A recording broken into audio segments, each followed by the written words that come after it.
What would you do if someone tried to scam you with a lie so blatant it burned your soul? In the bustling chaos of an airport return counter, Karen Miller stood tall, her voice slicing through the hum of travelers like a siren. She demanded a refund for a suitcase, claiming its wheels were defective from the start. Her eyes gleamed with defiance, her hands gripping a sleek, black suitcase that looked like it had been through a war zone. The wheels were mangled, the frame dented, and the fabric shredded in places. The staff, led by a sharp-eyed manager named Maria, weren't buying it. What unfolded was a clash of truth, lies, and raw human emotion that left everyone in the terminal staring. Karen's story began with a performance. She stormed up to the counter at Horizon Travel Goods, a small but busy shop in the heart of Dallas International Airport. Her voice carried the weight of entitlement, each word dripping with indignation. "This suitcase is garbage," she declared, shoving it toward Maria. "The wheels broke on my first trip. I paid $200 for this, and I want my money back now." Travelers nearby paused, sensing a storm brewing. Maria, calm but skeptical, inspected the suitcase. The damage was extreme, far beyond normal wear.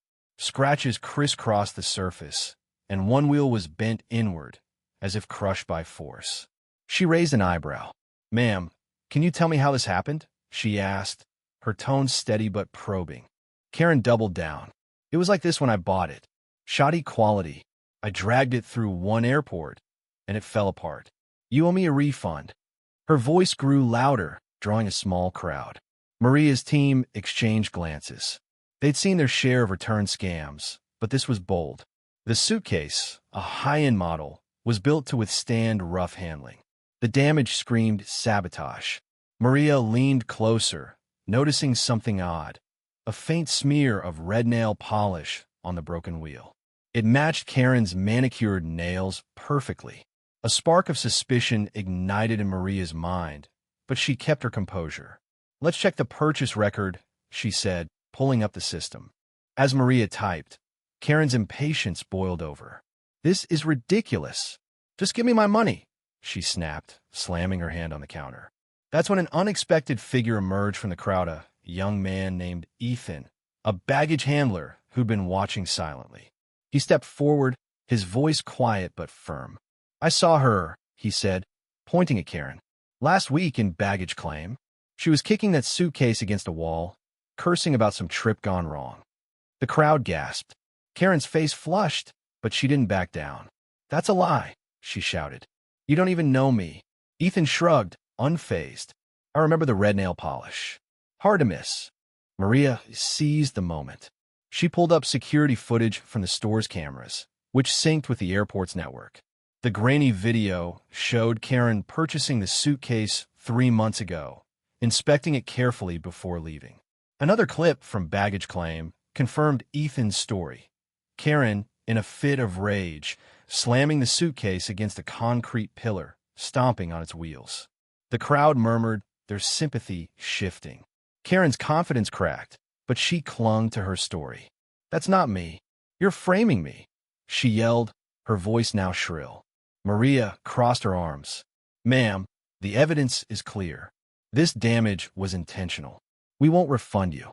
The confrontation escalated into a spectacle. Karen's screams echoed through the terminal as she accused Maria of theft, incompetence, and even racism.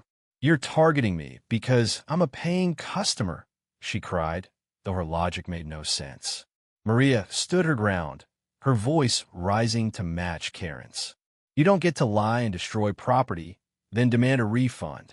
This stops here." The crowd, now a mix of travelers and airport staff, began to clap. Ethan, the baggage handler, nodded in approval. A twist came when an older woman, Mrs. Carter, stepped forward. She'd been on Karen's flight and overheard her bragging about teaching the airline a lesson by faking a return.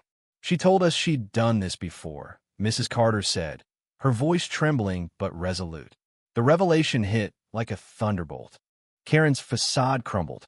Her shouts turned to stammers as the crowd's judgment closed in. Maria, now holding the damaged suitcase like a trophy, laid out the truth. "This isn't about bad wheels. It's about you trying to scam us. You bought this, broke it, and thought you'd walk away with cash. Not today. The crowd erupted in cheers, some recording the scene on their phones.